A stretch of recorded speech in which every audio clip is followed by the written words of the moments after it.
যারা এতিমকে ভালোবাসে আল্লাহ তাদেরকে ভালোবাসে। এবং আল্লাহর হাবিব সাল্লাল্লাহু আলাইহি ওয়াসাল্লাম বলতেন, আনা ওয়া কাফিলুল ইয়াতীমি ফিল জান্নাতি কাহাতাইন, আমি এবং এতিমের রক্ষণাবেক্ষণকারী এইভাবে প্রতিবেশীর মতো জান্নাতে থাকব। এই দুই আঙ্গুলের মাঝে যেমনি গ্যাপ নাই, আমার আর এতিমের রক্ষণাবেক্ষণকারী তার বাড়ির মাঝখানে কোনো গ্যাপ থাকবে না জান্নাতে। We will be neighbour in paradise. জান্নাতে এরকম আমরা কাছাকাছি থাকবো। আল্লাহু আকবার পড়েন। তাহলে এতিমের রক্ষণাবেক্ষণকারীকে আল্লাহ তাআলা ভালোবাসেন। যারা এতিমকে পছন্দ করে না, এতিমকে তাড়িয়ে দেয়, তাদেরকে আল্লাহ পছন্দ করেন। আল্লাহ তাআলা বলেন, আরাআইতাল্লাযী ইউকাযযিবু বিদ্দীন ফাযালিকাল্লাযী ইয়াদুউল ইয়াতীম। যারা আখিরাতকে অবিশ্বাস করে তারাই এতিমকে ঘাড় ধাক্কা দিয়ে তাড়িয়ে দেয়। কোনো বিশ্বাসী কখনো এতিমের সাথে খারাপ আচরণ করে না। আপনাদের যাদের মন শক্ত, অনেকের চোখ দিয়ে পানি নামে না।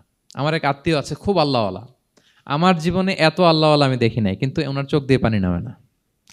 বারবার এসে আমারে বলে যে, মিজান কি করবো বলো, তুমি একটু মোনাজাত ধরো। আমার মনে আছে আমি ওনাকে নিয়ে মোনাজাত ধরতাম, তো ওনার কান্না আসে না চোখ দিয়ে। এত আল্লাহওয়ালা, খুব ভালো মানুষ, কিন্তু চোখ দিয়ে পানি নামে না। এটা অনেকের হয়, নানা কারণে হয়।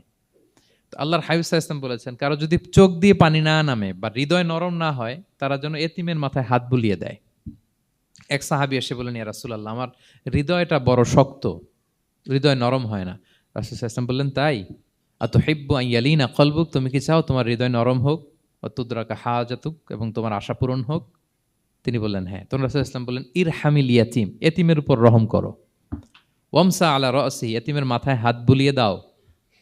ওয়া আতইমহু মিন তুআমিক, তোমার খাবার এতিমকে খাওয়াও। তালিনু কলবুক, তোমার অন্তর নরম হবে। তুদরাকা হাজাতুক, তোমার ইচ্ছা পূরণ হবে। তাহলে হৃদয় যদি শক্ত থাকে, কার মাথায় হাত বুলাবেন? বুলাইছেন কখনো? খুঁজে খুঁজে হাত বুলাবেন। বাংলাদেশে তো অনেক অরফেনেজ আছে, অনাথ আশ্রম, ওখানে যাবেন। সুযোগ হলে একদিন যে একটু লাঞ্চ করলেন ওদের সাথে বসে, ডিনার করলেন, একসাথে খেলেন, ওদের মাথায় হাত বুলিয়ে দিলেন, সাধ্যমতো কিছু উপহার হাতে তুলে দিলেন, আপনার ইচ্ছা পূরণ হবে আর আপনার হৃদয় নরম হবে ইনশাআল্লাহ। আর এতিমকে আদর করা মানে নবী সাল্লাল্লাহু আলাইহি ওয়াসাল্লামের প্রতি ভালোবাসা দেখানো। কারণ আমার নবী এতিম হয়ে বড় হয়েছেন। এতিমের প্রতি ভালোবাসা প্রকারান্তরে নবী সাল্লাল্লাহু আলাইহি ওয়াসাল্লামের প্রতি ভালোবাসা দেখানো হয়, কারণ আমার নবী এতিম হয়ে বড় হয়েছেন। সুবহানাল্লাহ। কিন্তু তার বিপরীতে আমরা সমাজে কি দেখি? এতিমের মাথায় হাত বুলানো তো দূরের কথা, এতিমের সম্পদও খেয়ে ফেলে অনেকে। হ্যাঁ, এরকম আছে না? এতিমের সম্পদ দেদারসে গিলতেছে। কি যে আমাদের চিন্তাধারা! দেখবেন যে লোকটা এতিমের সম্পদ গিলে, ওরা রোজা অবস্থায় এক ঢোক পানি গিলাতে পারবেন কিনা দেখেন। যে বলেন একটু পানি খান তো, যে খাবে না কেন? হারাম। তো ওই হারাম কিন্তু গিলতেছে ইচ্ছা মতো।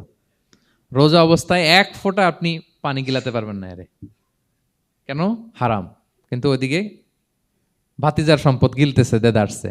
আল্লাহ বলেন, এটা ভাতিজার সম্পদ না, এটা তুমি জাহান্নামের আগুন পেটে ঢুকাচ্ছ।